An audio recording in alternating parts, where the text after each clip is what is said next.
ঘাস লাগাতে হলে পানি দেওয়া লাগবে, পানির ব্যবস্থা রাখতেই হবে, পানির বিকল্প কিচ্ছু নাই। আমি বলছি আপনাকে ফার্স্টেই, ক্যালসিয়াম যদি থাকে এক্ষেত্রে আপনার কাটিংটা নষ্ট হয়। দেখছেন আচ্ছা। ক্যালসিয়াম, আমার হাতটা কিন্তু আঠা আঠা হয়ে গেছে।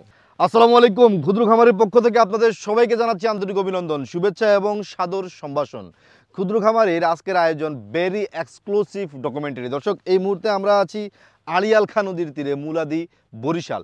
দর্শক, আমার পেছনে যেই ঘাসটা আপনারা দেখতে পাচ্ছেন, দেখতে এটাকে আসলে ভুট্টা গাছের মতো মনে হয়, কিন্তু এটা ভুট্টা গাছ না, এটা হচ্ছে ঘাস। এটা হচ্ছে আমেরিকার একটা দেশ, গুয়াতিমালা।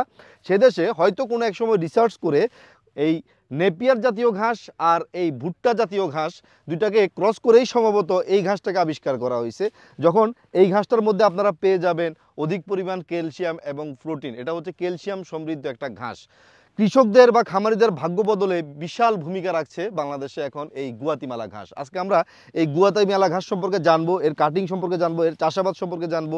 এর সম্পর্কে কিন্তু অনেক তর্ক বিতর্ক, অনেক কথাই রুচিত আছে বা অনেক কথাই মানুষ বলা বলি করে, কিন্তু আজকে এটার টোটাল প্রেক্ষাপটটাই তুলে ধরার চেষ্টা করব। তার পাশাপাশি সবসময়ের মতো যারা জার্মান, অজানা এই ধরনের ঘাসগুলোর সম্পর্কিত কথা বলবোই। ভিডিওর প্রথম থেকে শেষ পর্যন্ত সব সময়ের মতো আপনাদের সাথে থাকবো আমি, মেহেদী হাসান আজিম। আশা করি আপনারাও আমার সাথে থাকবেন। আর যারা এখন পর্যন্ত আমাদের চ্যানেলটি সাবস্ক্রাইব করেননি, অনুগ্রহ করে চ্যানেলটি সাবস্ক্রাইব করে নেবেন আর পাশে থাকা বেল আইকনটি আস্তে করে টিপে দিবেন। ক্ষুদ্র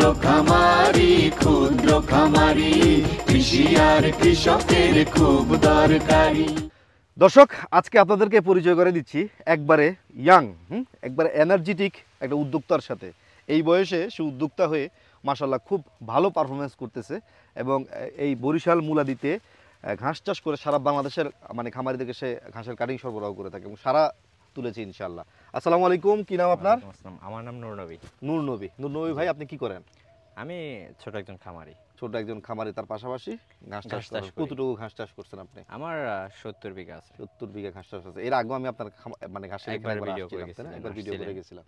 আপনার এটা ওই আড়িয়াল খাঁ নদীর তীরে। জি, হ্যাঁ, আপনারা সবাই আড়িয়াল খাঁ নদীর তীরে এই ঘাস চাষ করেন, এটার কারণ কি? এদিকে কি জমি লিজ খুব সস্তায় পাওয়া যায় নাকি? আমাদের এখানে জমি লিজ খুব সস্তায়, এরপরে আমাদের ঘাস চাষ করে আমাদের এই উঁচু জমি, ভালো এটা কি ফলন পলি পাওয়া পড়ে যায়। এই মাটিতে? মাটি একবারে উর্বরতা খুব ভালো। মানে মাটি। পানি আসে কিনা এখানে? পানি আসে আবার নামে যায়। পানি যখন আসে তখন পলি পড়ে যায় না? না না না, পলি পড়ে না। পলি সাথে পড়লে সাথে তো নেমে ভালো যায়। ছিল। আচ্ছা দর্শক, একটা জিনিস একটু খেয়াল করেন, লক্ষ্য করেন। আমি বলি যে এই ঘাসটা সম্ভবত ভুট্টা এবং নেপিয়ার জাতীয় ঘাস থেকে ক্রস করা হয়েছে। দেখেন এটার পাতা দেখেন, আমি একটু আমার ক্যামেরা সহকারীকে বলবো কাছে আসার জন্য। এটার পাতা দেখেন প্রথমে। এটার পাতা হচ্ছে এই যে, যদি সিরা আমি আপনার হাতে দেই তাহলে আপনি কখনোই বলতে পারবেন এটা কোনো ঘাসের পাতা। এই দেখেন ভুট্টার পাতা, ঠিক আছে? এবার দেখেন এই ঘাসটার মধ্যে আরেকটা সিমটন আছে, এই যে দেখেন, দেখছেন? এই দেখেন একবারে সেম ভুট্টার যেরকম এই পাতার এই জায়গাটা থেকে মোচা বেরোয়, এই যে মোচার মতো বেরোতে চাইছিল সে, দেখছেন? এই যে সেম, হ্যাঁ, ভুট্টা জাস্ট এখানে ভুট্টাটা হয়, আবার এই যে এই জায়গা দিয়ে যে ফুলটা বেরোয়, রাইট? জি, ভুট্টা এরকম হয় না? দেখছেন? তো ভুট্টা হচ্ছে যত রকম ঘাস আছে সবচাইতে হাই প্রোটিন ঘাস, সেজন্যই সাইলেজের জন্য ভুট্টাকে প্রেফার করা হয় সবার আগে, হ্যাঁ। আর ভুট্টা ঘাস খুব মিষ্টি হয়। আর এটার মধ্যে আছে জেলি, অ্যালোভেরার মতো, এই যে জেলি সমৃদ্ধ ঘাস, ঠিক আছে? এটা আপনার ডেরির জন্য মারাত্মকভাবে আপনি এর থেকে একটা মানে সাপোর্ট পাবেন। আর ফ্যাটেনিংয়ের জন্য গরুর জন্য খুব ভালো। আচ্ছা, আমরা যে কথাটা বলতেছিলাম, এটা হচ্ছে গুয়েতিমালা ঘাস। জি, গুয়াতেমালা। মোটামুটি কি কি ঘাস চাষ করেন আপনি? আমি মোটামুটি 6 থেকে 7 প্রজাতির ঘাস চাষ করি। জেলে, এই যে আঠা আঠা হয়ে গেছে হাত, কি কি ঘাস সেরা? 7-8 রকম আমাদের ঘাস কি এখানে কি? আছে, ফার্স্টেই আছে গুয়াতেমালা, যেটা ক্যালসিয়ামযুক্ত, আমেরিকান ক্যালসিয়ামযুক্ত ঘাস। ডেইরি সেক্টরের জন্য সবচেয়ে বেটার, আচ্ছা কারণ ডেইরি সেক্টরে গাভী গরুর ক্যালসিয়াম অভাব পড়ে। আচ্ছা তো গুয়াতেমালা ঘাসের চাইতে এর উপরে কিছু নেই ক্যালসিয়াম সেক্টরে। আপনার গরুর ডেইরি খামারে গাভী গরুর ক্যালসিয়ামের অভাব পড়ে, আচ্ছা তো এই ঘাসটা খাওয়ালে আর ক্যালসিয়ামের অভাবটা পড়বে না। ওকে, বুঝতে পারছি। আপনি গুয়াতিমালা কতটুকু করছেন? গুয়াতেমালা আছে আমার মোটামুটি 3 বিঘার মতো। 3 বিঘার মতো গুয়াতিমালা করছেন। গুয়াতিমালার কাটিং নিয়ে একটা প্রশ্ন আছে, সেটা হচ্ছে এই গুয়াতিমালা সবাই লাগাইলে হয় না। 1000 চারা লাগাইলে 5টা চারা মানে হয় না, 10টা চারা হয় না, এরকম অনেকের। এটা জার্মিনেশন আসে না যদি ক্যালসিয়ামযুক্ত কাটিং থাকে, এক্ষেত্রে খুব কম আসে। অল্প মানে বয়সে ক্যালসিয়াম, চারাটা দেয়া যায় না, মানে ক্যালসিয়ামটা শুকিয়ে দিতে হবে। ক্যালসিয়ামটা শুকিয়ে যেতে হবে। মানে এটা হচ্ছে বয়স্ক চারা লাগবে, মানে বয়স্ক গাছের থেকে কাটিং বয়স্ক সংগ্রহ করতে নরমালি হবে। আপনার 5 থেকে 6 মাস বয়সের যে কাটিংটা আছে এই কাটিংটা নিতে হবে। আর না হলে আপনার এর ভিতরে যে ক্যালসিয়ামটা থাকে এটা শক্ত হয় না, শক্ত না হলে এই কাটিংটা নষ্ট হয়ে যায়, জার্মিনেশন আসে না। বুঝতে পারছি। এখন আপনাদের কাছে যে কাটিংগুলো আছে এই কাটিংগুলো এখন পরিপক্ক কাটিং, মানে এখন লাগানো একবার 100% পরিপক্ক কাটিং। 100% পরিপক্ক কাটিং। আচ্ছা, এগুলো কিভাবে বিক্রি করতেছেন? এগুলোর দাম কত করে? এগুলো আমরা 10 টাকা পিস বিক্রি করতেছি। 10 টাকা পিস, প্রতি পিস কাটিং 10 টাকা করে বিক্রি করতেছেন। তাহলে আপনার এই ঘাস কেমন, আপনার ঘাসের মান কেমন, কাটিং এর মান কেমন আমাদেরকে একটু দেখান, আমরা আসেন একটু আমি দেখি। আপনাকে কাটিং এর মান দেখাই।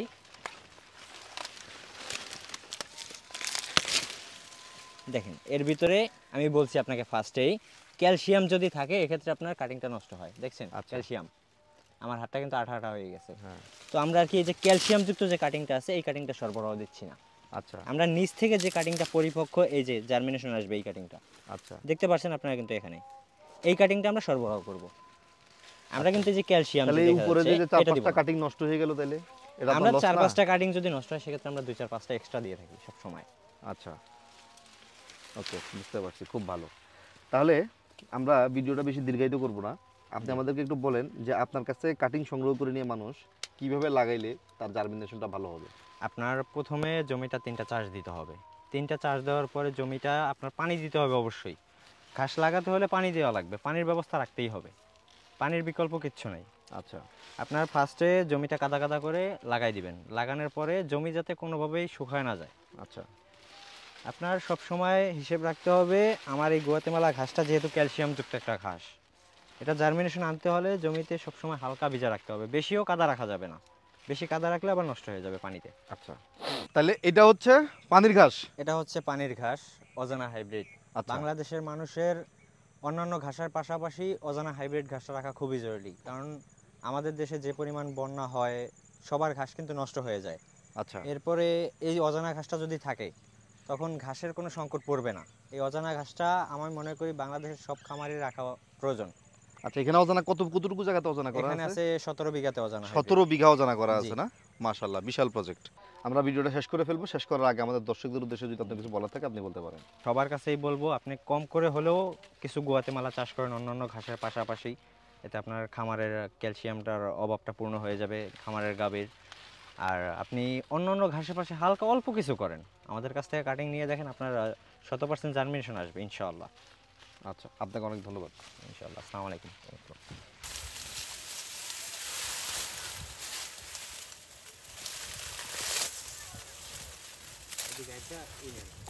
কাটিং এর